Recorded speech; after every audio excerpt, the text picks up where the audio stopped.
Hi ನಮಸ್ಕಾರ, welcome back to the channel Noolu. ನೀವೆಲ್ಲರೂ ಹೇಗಿದ್ದೀರಾ? ನಾನಂತೂ ತುಂಬಾ ಚೆನ್ನಾಗಿದ್ದೀನಿ. ಸೊ ನಿಮ್ಗೆಲ್ರಿಗೂ ಗೊತ್ತಿರೋ ಹಾಗೆ ನೆನ್ನೆಗೆ ನಮ್ಮ ಚಾನಲ್ ನೂಲುಗೆ 10,000 ಸಬ್ಸ್ಕ್ರೈಬರ್ಸ್ ಆಗಿದ್ದಾರೆ. ಸೊ ನಿಮ್ಮೆಲ್ಲರ ಪ್ರೀತಿ, ಸಪೋರ್ಟ್ ಮತ್ತು ಎನ್ಕರೇಜ್ಮೆಂಟ್ ಇದೆಲ್ಲದಕ್ಕೂ ತುಂಬ ಹೃದಯದ ಧನ್ಯವಾದಗಳನ್ನು ನಾನು ತಿಳಿಸ್ತಾ ಇದ್ದೀನಿ. ತುಂಬಾ ಥ್ಯಾಂಕ್ ಯು, ತುಂಬಾ ಖುಷಿ ಆಯಿತು. ಸೊ ನಿಮ್ಮ ಸಪೋರ್ಟು ಮತ್ತು ಪ್ರೀತಿ ಸದಾ ನಮ್ಮ ಚಾನಲ್ ಮೇಲೆ ಹೀಗೆ ಇರಲಿ ಅಂತ ನಾನು ಕೇಳ್ಕೊಳ್ತೀನಿ. ಹಾಗೆ ನನ್ನ ಕಡೆಯಿಂದ ಎಷ್ಟು ಎಫರ್ಟ್ ಹಾಕೋಕ್ಕೆ ಸಾಧ್ಯನೋ, ಎಷ್ಟು ಕ್ರಿಯೇಟಿವ್ ಆಗಿ ವೀಡಿಯೋಸನ್ನು ತರೋಕ್ಕೆ ಸಾಧ್ಯನೋ ಆ ಪ್ರಯತ್ನ ಅಂತೂ ಖಂಡಿತ ಮಾಡ್ತೀನಿ. ಹಾಗೆ ನಾನು ಒಂದು ಗಿವ್ ಅವೇ ವಿಡಿಯೋವನ್ನು ಹಾಕಿದ್ನಲ್ಲ, ಅದರದ್ದು ಅನೌನ್ಸ್ ಮಾಡ್ತೀನಿ. ವಿನ್ನರ್ಸ್ ಯಾರು ಅಂತ ಸದ್ಯದಲ್ಲೇ ಅನೌನ್ಸ್ ಮಾಡಿ ಒಂದು ವಿಡಿಯೋವನ್ನು ಪೋಸ್ಟ್ ಮಾಡ್ತೀನಿ. ಸೊ ಮೋಸ್ಟ್ಲಿ ಮಂಗಳವಾರ ಪೋಸ್ಟ್ ಮಾಡ್ತೀನಿ ಅಂದ್ಕೊಳ್ತೀನಿ. ಸೊ ಅದರ ನಂತರ ನಾನು ಅವರು ಏನು ವಿನ್ ಆಗಿದ್ದಾರೋ ಪ್ರಾಡಕ್ಟ್ಸನ್ನು ಡಿಸ್ಪ್ಯಾಚ್ ಮಾಡ್ತೀನಿ. ಸೊ ಇವತ್ತಿನ ವಿಡಿಯೋ ಏನಪ್ಪ ಅಂತಂದರೆ ರೈಸ್ ಬ್ಯಾಗು. ಸೊ ಈ ಥರದ ರೈಸ್ ಬ್ಯಾಗು ಸಾಮಾನ್ಯವಾಗಿ ಏನು ಮಾಡ್ತೀವಿ ನಾವು, ಬಿಸಾಕೋದೇ ಜಾಸ್ತಿ ಅಲ್ವಾ. ನಾನಿವತ್ತು ಈ ಥರದ ರೈಸ್ ಬ್ಯಾಗನ್ನೇ ಬಳಸ್ಕೊಂಡು ಮಾಡಬಹುದಾದಂಥ 2 ಸುಂದರವಾದ ವಸ್ತುಗಳನ್ನು ತೋರಿಸ್ತಾ ಇದ್ದೀನಿ. ಮತ್ತು ಏನು ಅಂದರೆ ತುಂಬ ಜನರ ಹತ್ರ ಸ್ಪಾಂಜ್ ಇರಲ್ಲ, ಜಿಪ್ ಇರಲ್ಲ, ರನ್ನರ್ ಇರಲ್ಲ, ಅದೆಲ್ಲಿ ಸಿಗುತ್ತೆ ಇದೆಲ್ಲಿ ಸಿಗುತ್ತೆ ಅಂತ ಕೇಳ್ತಾನೆ ಇರ್ತೀರಾ. ಸೊ ಇವತ್ತು ನಾನು ತೋರಿಸುವಂಥ 2 ಪೌಚು, ಒಂದು ಪೌಚು ಹಾಗೆ ಇನ್ನೊಂದು ಬ್ಯಾಗು.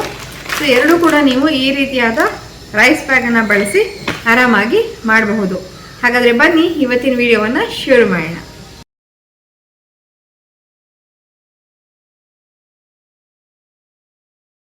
ಇವತ್ತಿನ ಪೌಚ್ ಹೊಲಿಯೋದಕ್ಕೆ ನಾನು ರೈಸ್ ಬ್ಯಾಗನ್ನು ಬಳಸ್ತಾ ಇದ್ದೀನಿ. ಸಾಕಷ್ಟು ಜನ ಹೇಳ್ತೀರಾ ಅಲ್ವಾ, ಸ್ಪಾಂಜ್ ಇಲ್ಲ, ಕ್ಯಾನ್ವಾಸ್ ಇಲ್ಲ, ಹೇಗೆ ಹೊಲಿಯೋದು ಅಂಥೇಳಿ.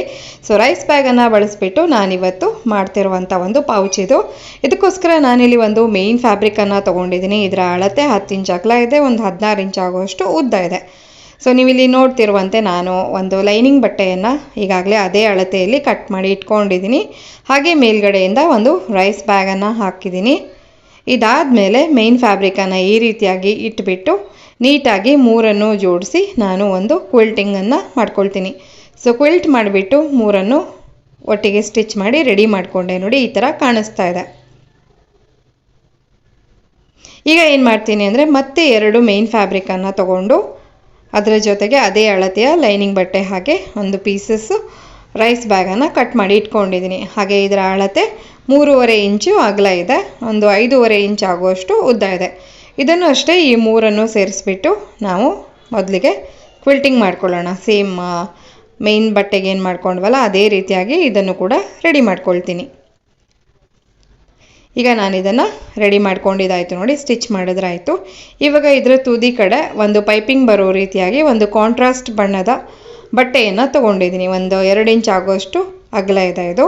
ಸೊ ಇದನ್ನು ಈ ಪ್ರಕಾರವಾಗಿ ನಾವು ಅಡಿಗಡೆ ಮೊದಲನೇದಾಗಿ ಇಟ್ಟು ಒಂದು ಸ್ಟಿಚ್ ಹಾಕಿ ಅದನ್ನು ಉಲ್ಟಾ ತಿರುಗಿಸ್ತಾ ಡಬಲ್ ಫೋಲ್ಡ್ ಮಾಡಿ ಈ ರೀತಿಯಾಗಿ ಸ್ಟಿಚ್ ಮಾಡ್ಕೊಳ್ಬೇಕು. ಸೊ 2 ಪಾರ್ಟ್ಸ್ಗೂ ಇದೇ ರೀತಿಯಾಗಿ ನಾನು ಮಾಡ್ಕೊಳ್ತೀನಿ. ಇವಾಗ ನಾನು ಸ್ಟಿಚ್ ಮಾಡ್ಕೊಂಡಿದ್ದಾಯಿತು. ನೋಡಿ, ಈ 2 ಪಾರ್ಟ್ಸು ಕೂಡ ನಮ್ಮದು ರೆಡಿ ಆಯಿತು. ಈಗ ನಾನು ಮೇನ್ ಫ್ಯಾಬ್ರಿಕನ್ನು ರೆಡಿ ಮಾಡಿ ಇಟ್ಕೊಂಡಿದ್ನಲ್ಲ, ಅದನ್ನು ಹೀಗೆ ಕರೆಕ್ಟಾಗಿ ಫೋಲ್ಡ್ ಮಾಡಿಬಿಟ್ಟು ಸೆಂಟರನ್ನು ಮಾರ್ಕ್ ಮಾಡ್ಕೊಳ್ತಾ ಇದ್ದೀನಿ. ಇವಾಗ ನನಗೆ ಸೆಂಟರ್ ಇಲ್ಲಿ ಸಿಕ್ಕಿದೆ.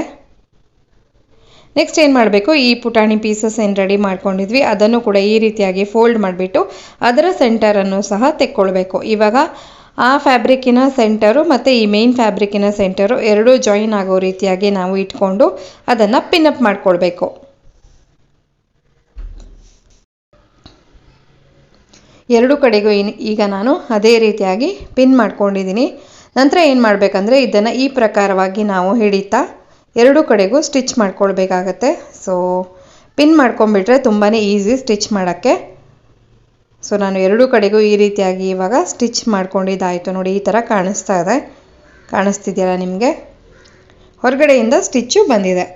ನೆಕ್ಸ್ಟ್ ಈ ಸ್ಟಿಚ್ಚು ನಮಗೆ ಕಾಣಿಸ್ಬಾರ್ದಲ್ವ, ಅದನ್ನು ಕವರಪ್ ಮಾಡೋಕ್ಕೆ ನಾನಿಲ್ಲಿ 1.5 ಇಂಚಿನ ಅಗಲದ ಒಂದು ಪಟ್ಟಿಯನ್ನು ತೊಗೊಂಡಿದ್ದೀನಿ. ಅದು ಕೂಡ ಕಾಂಟ್ರಾಸ್ಟ್ ಬಣ್ಣದಲ್ಲಿರುವಂಥ ಪಟ್ಟಿಯನ್ನು ತೊಗೊಂಡಿದ್ದೀನಿ. ಸೊ ಅದನ್ನು ಈ ಪ್ರಕಾರವಾಗಿ ಮೊದಲನೇದಾಗಿ ಒಳಗಡೆಯಿಂದ ಒಳಮುಖವಾಗಿ ಈ ರೀತಿಯಾಗಿ ಹಿಡಿತಾ ಸ್ಟಿಚ್ ಮಾಡ್ಕೊಂಡು ಬರಬೇಕು. ಅದಾದಮೇಲೆ ಅದನ್ನು ಉಲ್ಟಾ ತಿರುಗಿಸ್ತಾ ಅದನ್ನು ಡಬಲ್ ಫೋಲ್ಡ್ ಮಾಡಿ ಈ ಕಡೆಯಿಂದ ಸ್ಟಿಚ್ ಮಾಡಬೇಕು. ಅಂದರೆ ಒಂದು ರೀತಿಯಾಗಿ ಪೈಪಿಂಗ್ ಮಾಡಿದ ರೀತಿಯೇ ಮಾಡ್ಕೊಳ್ಬೇಕಾಗತ್ತೆ. ಸೊ ನಾನಿಲ್ಲಿ ಒಂದು ಕಡೆಗೆ ಪೈಪಿಂಗನ್ನು ಫಿನಿಶ್ ಮಾಡಿಕೊಂಡೆ ನೋಡಿ, ಈ ಥರ ಕಾಣಿಸ್ತಾ ಇದೆ. ಇದೇ ರೀತಿಯಾಗಿ ನಾವು ಮತ್ತೊಂದು ಕಡೆಗೂ ಪೈಪಿಂಗ್ ಮಾಡಿ ಫಿನಿಶ್ ಮಾಡ್ಕೊಳ್ಬೇಕು. ಸೊ ಅಲ್ಲೂ ಕೂಡ ಇದೇ ರೀತಿಯಾಗಿ ಒಂದು ಪಟ್ಟಿಯನ್ನು ಇಟ್ಬಿಟ್ಟು ಸೇಮ್ ಪ್ರೋಸೆಸ್ಸನ್ನು ರಿಪೀಟ್ ಮಾಡಿದ್ರೆ ಆಯಿತು. ಇವಾಗ ಎರಡೂ ಕಡೆಗೂ ನಾನು ಪೈಪಿಂಗನ್ನು ಮಾಡ್ಕೊಂಡಿದ್ದಾಯಿತು ನೋಡಿ, ಈ ಥರ ಕಾಣಿಸ್ತಾ ಇದೆ. ಸೊ ಎರಡೂ ಕಡೆಗೂ ನೀಟಾಗಿ ಪೈಪಿಂಗ್ ಬಂದಿದೆ.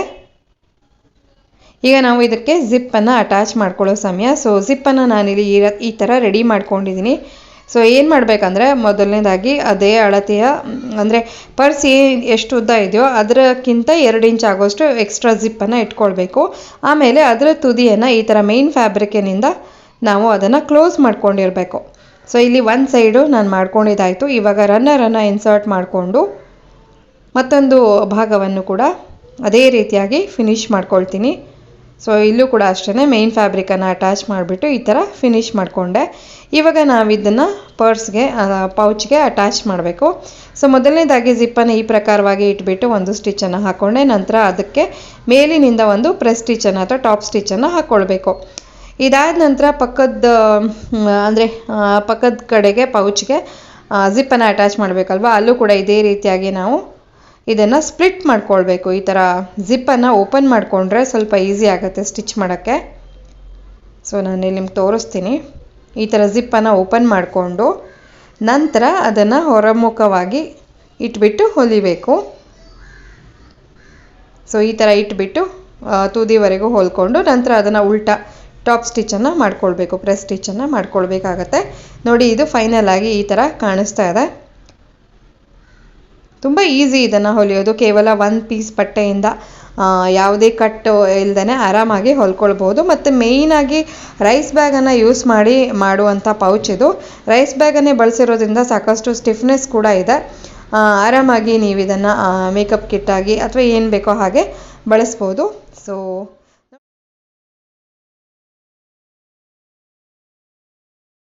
ನಾನಿಲ್ಲಿ 2 ಬಟ್ಟೆಗಳನ್ನು ತಗೊಂಡಿದ್ದೀನಿ. ನಿಮ್ಮ ಹತ್ರ ಯಾವ ಬಟ್ಟೆ ಇದೆಯೋ ಅದನ್ನ ಬಳಸಬಹುದು. ಹಾಗೆ ರೈಸ್ ಬ್ಯಾಗ್ ಅನ್ನ ಕೂಡ ಇಲ್ಲಿ ಕಟ್ ಮಾಡಿ ಇಟ್ಕೊಂಡಿದ್ದೀನಿ. ನೋಡಿ ಈ ತರ ಇದೆ. ರೈಸ್ ಬ್ಯಾಗು, ಕ್ಯಾನ್ವಾಸ್, ಸ್ಪಾಂಜು ಏನ್ ಬೇಕಾದ್ರೂ ನೀವು ಹಾಕಿ ಮಾಡಬಹುದು. ಸಾಮಾನ್ಯವಾಗಿ ಸ್ಪಾಂಜ್ ಇಲ್ಲದೆ ಇದ್ರೂ ಕೂಡ ನಾವು ರೈಸ್ ಬ್ಯಾಗ್ ಅಲ್ಲಿ ಈ ಬ್ಯಾಗ್ ಅನ್ನ ಆರಾಮಾಗಿ ಮಾಡ್ಕೊಳ್ಬಹುದು. ಸೊ ಅಡಿಗಡೆ ಒಂದು ಲೈನಿಂಗ್ ಬಟ್ಟೆಯನ್ನ ಇಟ್ಕೊಂಡಿದ್ದೀನಿ. ಲೈನಿಂಗ್ ಬಟ್ಟೆ, ಮಧ್ಯದಲ್ಲಿ ರೈಸ್ ಬ್ಯಾಗು, ಮೇಲ್ಗಡೆ ಮೇನ್ ಬಟ್ಟೆ, ಹೀಗೆ ಇಟ್ಬಿಟ್ಟು ನಾನು ಇದನ್ನ ಕ್ವಿಲ್ಟ್ ಮಾಡ್ಕೊಂಡು ಬರ್ತೀನಿ. ಲೈನಿಂಗಿಗೂ ಅಷ್ಟೇನೆ ನಾನು ಒಂದು ಹಳೆ ಸೀರೆಯನ್ನ ಬಳಸಿದ್ದೀನಿ. ನಿಮ್ಮ ಹತ್ರ ಬೇಡದೇ ಇರುವ ಅಂದ್ರೆ ಸುಮಾರಾಗಿರುವಂತ ಬಟ್ಟೆಯನ್ನ ಲೈನಿಂಗಿಗೆ ಬಳಸಿ ಚೆನ್ನಾಗಿ ಕಾಣುವಂತ ಬಟ್ಟೆಯನ್ನ ಮೇಲ್ಗಡೆ ಬಳಸಬಹುದು. ನೋಡಿ ಇವಾಗ ನಾನು ಕ್ವಿಲ್ಟ್ ಮಾಡ್ಕೊಂಡು ಇದು ರೆಡಿ ಆಯ್ತು. 2 ಪೀಸಸ್ ನಮ್ಮ ಹತ್ರ ರೆಡಿ ಆಗಿದೆ, ಒಂದು ಫ್ರಂಟ್ಗೆ ಮತ್ತೆ ಒಂದು ಬ್ಯಾಕ್ಗೆ. ಹಾಗೆ ನಾನು ಈ ಬ್ಯಾಗ್ ಅನ್ನ ಪೈಪಿಂಗ್ ಮಾಡೋದಕ್ಕೆ ಮೇಲ್ಗಡೆ 2 ಕಡೆಗೂ ಪೈಪಿಂಗ್ ಮಾಡ್ಕೊಳ್ತೀನಿ. ಅದಕ್ಕೆ 1.5 ಇಂಚ್ ಅಗಲದ ಕರಿ ಬಟ್ಟೆಯನ್ನ ತಗೊಂಡಿದ್ದೀನಿ. ಅಂದ್ರೆ ಕಾಂಟ್ರಾಸ್ಟ್ ಬಣ್ಣದ ಒಂದು ಸ್ಟ್ರಿಪ್ ಅನ್ನ ತಗೊಂಡ್ರೆ ಆಯ್ತು. ಹಾಗೆ ಈ ಬ್ಯಾಗ್ ಮಾಡೋದಕ್ಕೆ ನಾನು ರೆಡಿಮೇಡ್ ಬೆಲ್ಟ್ ಅನ್ನ ಬಳಸ್ತಾ ಇದ್ದೀನಿ. ನಿಮ್ಮ ಹತ್ರ ರೆಡಿಮೇಡ್ ಬೆಲ್ಟ್ ಇದ್ರೆ ಬಳಸಬಹುದು, ಇಲ್ಲದೆ ಇದ್ರೆ ನೀವು ಒಂದು ಕರಿ ಬಟ್ಟೆಯಲ್ಲಿ ಬೆಲ್ಟ್ ಅನ್ನ ರೆಡಿ ಮಾಡ್ಕೊಳ್ಬಹುದು. 4 ಇಂಚ್ ಅಗಲದ ಬಟ್ಟೆಯನ್ನ ಕಟ್ ಮಾಡಿಬಿಟ್ಟು ಅದನ್ನ ಡಬಲ್ ಫೋಲ್ಡ್ ಮಾಡಿ ಸ್ಟಿಚ್ ಮಾಡ್ಕೊಂಡ್ರೆ ಬೆಲ್ಟು ರೆಡಿ ಆಗುತ್ತೆ. ಈಗ ನಾನೇನ್ ಮಾಡ್ತೀನಿ, ಇದನ್ನ ಹೀಗೆ ಫೋಲ್ಡ್ ಮಾಡಿಬಿಟ್ಟು ಸೆಂಟರ್ ಅನ್ನ ಮಾರ್ಕ್ ಮಾಡ್ಕೊಳ್ತಾ ಇದ್ದೀನಿ. ಸೊ ಫ್ರಂಟ್ ಮತ್ತೆ ಬ್ಯಾಕ್ಗೆ 2ಕ್ಕೂ ಒಟ್ಟಿಗೆನೆ ಸೆಂಟರ್ ಅನ್ನ ಮಾರ್ಕ್ ಮಾಡ್ಕೊಳ್ಳೋಣ. ಅದಾದ್ಮೇಲೆ ಸೆಂಟರಿನಿಂದ ಆಚೆಗೆ 3 ಇಂಚು, ಈಚೆಗೆ 3 ಇಂಚು ಮಾರ್ಕ್ ಮಾಡ್ಕೊಂಡೆ. ಸೊ 2ಕ್ಕೂ ಇದೇ ರೀತಿಯಾಗಿ ಮಾಡ್ಕೊಂಡಿದ್ದಾಯ್ತು. ಇವಾಗ ನಾನು ಬೆಲ್ಟ್ ಅನ್ನ ಅಟ್ಯಾಚ್ ಮಾಡ್ಕೊಳ್ತೀನಿ. ಬೆಲ್ಟ್ ಅನ್ನ ಈ ಪ್ರಕಾರವಾಗಿ ಇಟ್ಬಿಟ್ಟು ಒಂದು 2-3 ಸ್ಟಿಚ್ ಅನ್ನ ಹಾಕೊಳ್ಬೇಕು, ಅವಾಗ ಗಟ್ಟಿ ಆಗತ್ತೆ. ಸೊ ಇದೇ ರೀತಿ ಬ್ಯಾಕ್ ಪಾರ್ಟ್ಗೂ ಮಾಡ್ಕೊಳ್ಬೇಕು. ಈಗ ನಾನು ಸ್ಟಿಚ್ ಹಾಕೊಂಡಿದ್ದಾಯ್ತು. ನೋಡಿ 2ಕ್ಕೂ ಮಾಡ್ಕೊಂಡಿದ್ದಾಯ್ತು. ಈಗ ಇದಕ್ಕೆ ನಾನು ಪೈಪಿಂಗ್ ಹಾಕಿ ಫಿನಿಶ್ ಮಾಡ್ತೀನಿ. ಫಸ್ಟ್ಗೆ ಪೈಪಿಂಗ್ ಬಟ್ಟೆಯನ್ನು ಕಟ್ ಮಾಡಿಟ್ಕೊಂಡಿದ್ವಲ್ಲ ಅದನ್ನ ಈ ಪ್ರಕಾರವಾಗಿ ಇಟ್ಬಿಟ್ಟು 1 ಸ್ಟಿಚ್ ಅನ್ನ ಹಾಕಿ ನಂತರ ಆ ಕಡೆ ತಿರುಗಿಸ್ತಾ ಡಬಲ್ ಫೋಲ್ಡ್ ಮಾಡಿಬಿಟ್ಟು ಮಾಡಬೇಕು. ಈ ನಾರ್ಮಲ್ ಪೈಪಿಂಗ್ ಎಲ್ಲ ಮಾಡ್ತೀವಲ್ವಾ ಅದೇ ರೀತಿಯಾಗಿ ಮಾಡಿದ್ರೆ ಆಯ್ತು. ಇವಾಗ ನಾನು ಪೈಪಿಂಗ್ ಮಾಡ್ಕೊಂಡಿದ್ದಾಯ್ತು. ನೋಡಿ ಈ ತರ ಕಾಣಿಸ್ತಾ ಇದೆ 2 ಕಡೆಗೂ. ಇವಾಗ ಏನ್ ಮಾಡ್ಬೇಕಂದ್ರೆ ಇದನ್ನ ಇಲ್ಲಿ ಸೈಡಿನಿಂದ 1.5 ಇಂಚಿಗೆ ಒಂದು ಬಾಕ್ಸ್ ಅನ್ನ ಕ್ರಿಯೇಟ್ ಮಾಡ್ಕೊಳ್ತೀನಿ. 1.5 ಇಂಚ್ ಅಗಲ ಹಾಗೆ 1.5 ಇಂಚು ಉದ್ದದ ಒಂದು ಬಾಕ್ಸ್ ಅನ್ನ ಮಾರ್ಕ್ ಮಾಡಿ ಕಟ್ ಮಾಡ್ಕೊಳ್ತೀನಿ. ಇದೇ ಪ್ರಕಾರವಾಗಿ 2ಕ್ಕೂ ಮಾಡ್ಕೊಳ್ಬೇಕು. ನೋಡಿ ಆ ಕಡೆ ಮತ್ತೆ ಈ ಕಡೆ.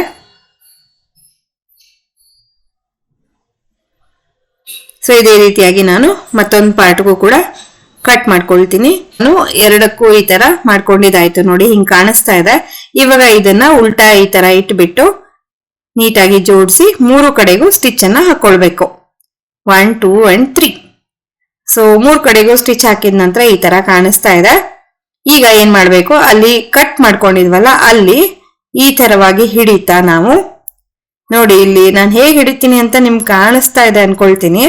ಫ್ರಂಟ್ ಮತ್ತೆ ಬ್ಯಾಕ್ ಎರಡನ್ನು ಈ ತರ ಜೋಡಿಸಿದಾಗ ಈ ತರ ಒಂದು ಐ ಆಕೃತಿಯಲ್ಲಿ ಬರುತ್ತಲ್ವಾ, ಅಲ್ಲಿ ನಾವು ಸ್ಟಿಚ್ ಅನ್ನ ಹಾಕೊಳ್ಬೇಕು. ಸೊ ಇಲ್ಲಿ ಒಂದು 2-3 ಸ್ಟಿಚ್ ಹಾಕಿ ಗಟ್ಟಿಯಾಗಿ ಮಾಡ್ಕೊಳ್ಬೇಕು ಸ್ಟಿಚ್ ಅನ್ನ. ಇದಾದ ನಂತರ ಅದನ್ನ ಪೈಪಿಂಗ್ ಹಾಕಿ ಫಿನಿಶ್ ಮಾಡಬಹುದು. ಇದೇ ಪ್ರಕಾರವಾಗಿ 2 ಕಡೆಗೂ ಮಾಡ್ಕೊಳ್ಬೇಕು. ಈಗ ನಾನು ಸ್ಟಿಚ್ ಹಾಕೊಂಡಿದ್ದಾಯ್ತು ನೋಡಿ, ಈ ತರ ಕಾಣಿಸ್ತಾ ಇದೆ. ಆಯ್ತು, ಬ್ಯಾಗು ರೆಡಿನ ಆಯ್ತು. ಇವಾಗ ಇದನ್ನ ಸೀದಾ ಮಾಡ್ಕೊಳ್ಳೋ ಸಮಯ. ಕಾರ್ನರ್ಸ್ ಎಲ್ಲ ನೀಟಾಗಿ ಓಪನ್ ಮಾಡಿಕೊಂಡು ಇದನ್ನ ಸರಿ ಮಾಡ್ಕೊಂಡ್ರೆ ಆಯ್ತು.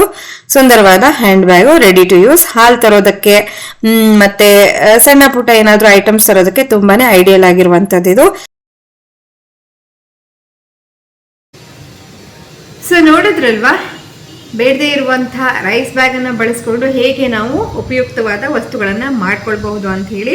ಸೊ ಇವತ್ತಿನ ವಿಡಿಯೋ ನಿಮ್ಗೆಲ್ರಿಗೂ ಇಷ್ಟ ಆಯ್ತು ಅಂತ ನಾನು ಭಾವಿಸ್ತೀನಿ. ಇಷ್ಟ ಆಗಿದ್ದಲ್ಲಿ ಪ್ಲೀಸ್ ಒಂದು ಲೈಕ್ ಕೊಡಿ, ಚಾನಲ್ಗೆ ಹೊಸಬರಾಗಿದ್ದಲ್ಲಿ ಸಬ್ಸ್ಕ್ರೈಬ್ ಮಾಡ್ಕೊಳ್ಳಿ, ಹಾಗೆ ನಿಮ್ಮ ಫ್ರೆಂಡ್ಸ್ ಅಂಡ್ ಫ್ಯಾಮಿಲಿಗೆ ಶೇರ್ ಮಾಡಿ ಅಂತ ಹೇಳ್ತಾ ಇನ್ನೊಂದು ಹೊಸ ವಿಡಿಯೋದೊಂದಿಗೆ ಭೇಟಿ ಆಗ್ತೀನಿ. ಅಲ್ಲಿವರೆಗೂ ಎಲ್ರಿಗೂ ಧನ್ಯವಾದಗಳು. ಟೇಕ್ ಕೇರ್, ಬಾಯ್.